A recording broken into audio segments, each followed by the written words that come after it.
Cet homme va-t-il perturber, va-t-il bouleverser la donne de la présidentielle? Eh bien, peut-être que c'est plutôt bien parti, si on en croit les sondages. Il s'appelle Emmanuel Macron et c'est Gérard Collomb, qui est un de ses plus fervents soutiens, le sénateur maire de Lyon, qui est avec nous ce matin.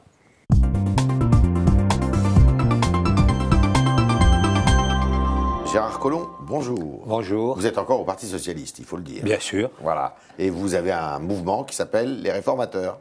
Oui, nous avions monté le pôle réformateur il y a quelques années parce que nous voulions justement porter une ligne moderniste à l'intérieur du PS. Alors, quand est-ce qu'il va se déclarer, Emmanuel Macron ? Ah, c'est la question que tout le monde se pose. Cela, je pense, viendra lorsqu'il le jugera bon. Vous voyez, il est dans une séquence aujourd'hui où il veut continuer à faire ce qu'il appelle son immersion, aller voir les Français, discuter avec eux, ouais. À la fois dans les régions prospères. Sans trop de médias d'ailleurs, je crois. Hein. Sans trop de médias. Dans les régions en difficulté, dans les zones rurales, etc. Ouais. etc. Comme vous le savez, il a recueilli des centaines de milliers d'avis avec ouais. les marcheurs. Et donc, il veut ensuite pouvoir faire une restitution. Il le fera dans au mois 3 villes. D'octobre. Il le fera en octobre. Dans 3 villes, où ça ? Il le fera à Strasbourg. Ouais. Il le fera au Mans. Oui. Et il le fera, je ne sais plus quelle est la troisième. Donc la choucroute, la rillette, et voilà. Il faut trouver le troisième. Ça pourrait être Lyon, non ? Non, mais Lyon, il est déjà venu ce week-end. Il reviendra bientôt, donc il n'y a pas de problème. Ça pourrait pas être entre la primaire de la droite et la primaire de la gauche, sa déclaration de candidature ? Ça, c'est à lui de juger, vous savez. Il sera candidat. Ouais, je pense qu'il ne fait pas ce chemin simplement, si vous voulez, pour... C'est difficile de tenir quand même là, hein ? Non, non. Si vous voulez, je pense qu'on voit bien aujourd'hui quelle est la difficulté du camp progressiste. Lorsque l'on voit, par exemple, que le président de la République, dans le dernier sondage, fait 6% de satisfaction, on se dit qu'évidemment, il y a un problème. Et donc, il faut bien trouver quelqu'un qui puisse porter un espoir. Alors, Emmanuel Macron, sa capacité de rassemblement, elle va de où à où ?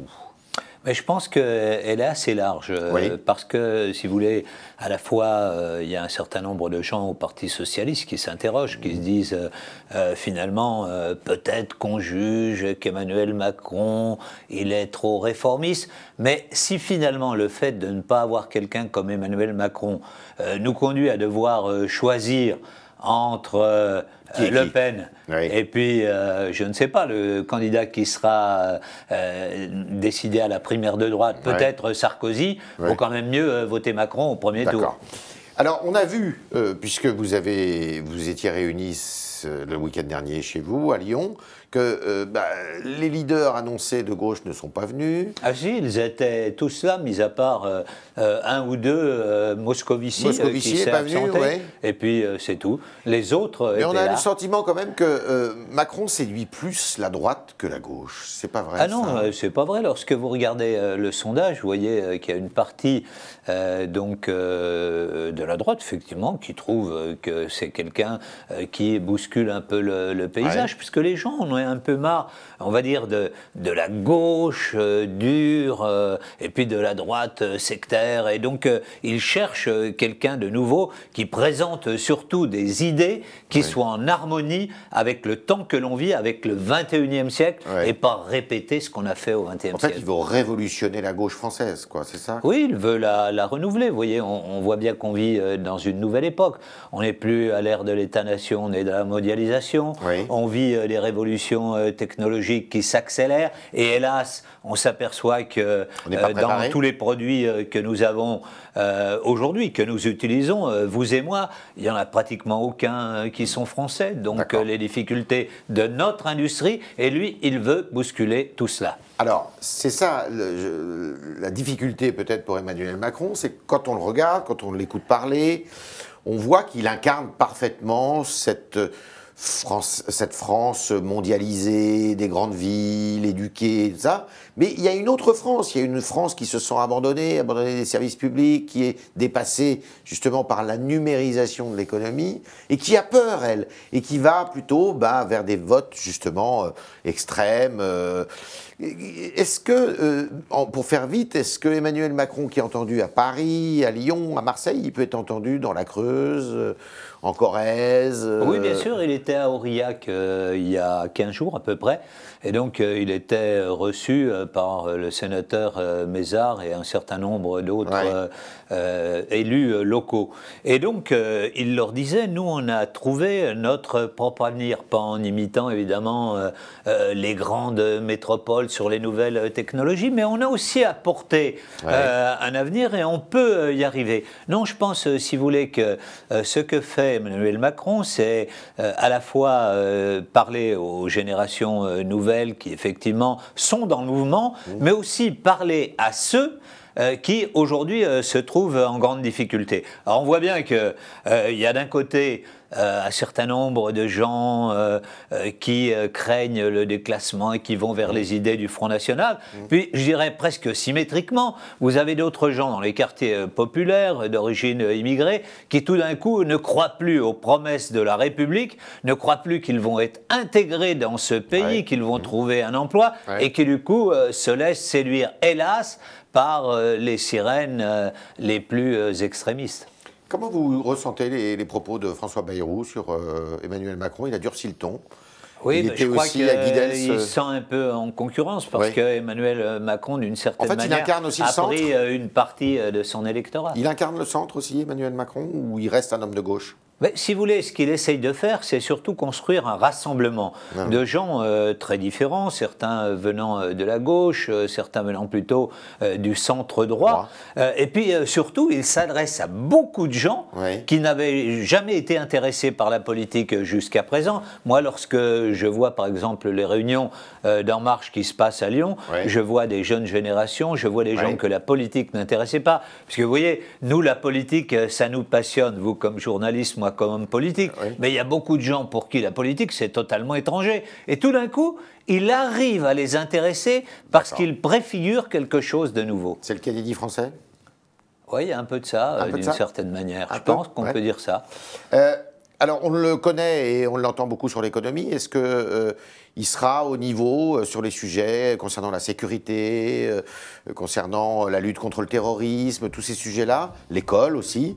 Est-ce que ce sont des sujets sur lesquels il travaille? Alors bien sûr, il s'est entouré autour de lui d'une série de spécialistes, et en particulier dans les domaines de la sécurité que vous évoquez, il s'est entouré, je crois, des meilleurs, qui ne veuillent pas forcément apparaître sur la scène publique, mais avec qui il est en train de travailler. Sur le problème de l'école, je veux dire que c'est aujourd'hui une des difficultés majeures. Voir autant de décrocheurs scolaires dans notre système éducatif, voir que dans les tests PISA, nous reculons partout, je crois que c'est le premier point sur lequel il faut évidemment travailler. Au jour d'aujourd'hui, il a 38 ans. Qu'est-ce qui lui manque à Emmanuel Macron? Qu'est-ce qu'il faut qu'il comble d'ici au scrutin du mois d'avril? Alors moi, ce que je vois comme point positif, c'est que évidemment, c'est quelqu'un qui a des idées, qui a une culture. C'est quelqu'un qui sait parler aux gens. Vous le mettez dans une foule, il y a les gens, partout. Vous savez, ils sont un peu sur le retrait. Lui, il est à l'aise partout. Je pense qu'aujourd'hui, l'immersion qu'il fait est bonne, parce qu'il faut, entre la théorie qu'il connaît et puis la réalité pratique des gens, pouvoir faire coïncider les deux de manière à porter un discours politique qui soit juste. Et son effort, il doit porter où? Parce que là, vous m'avez donné le point positif. Je vous dis, essayez de conjuguer les deux, à la fois la théorie et la pratique. Et des gens, si vous voulez, comme les élus qu'il a autour de lui, élus locaux enracinés, peuvent justement lui apporter cela. Est-ce que Macron, président ou pas, il y aura des candidats à la législative? Mais je pense que le Parti socialiste va être obligé d'évoluer. Si évidemment on s'aperçoit que Macron demain est à touche-touche avec Sarkozy et que François Hollande est 5-6 points derrière dans les sondages, le Parti socialiste ne va pas pouvoir être dans la position dans laquelle il est aujourd'hui. Et moi, mon espoir, c'est qu'il change. Et Macron serait le nouveau leader du PS à ce moment-là.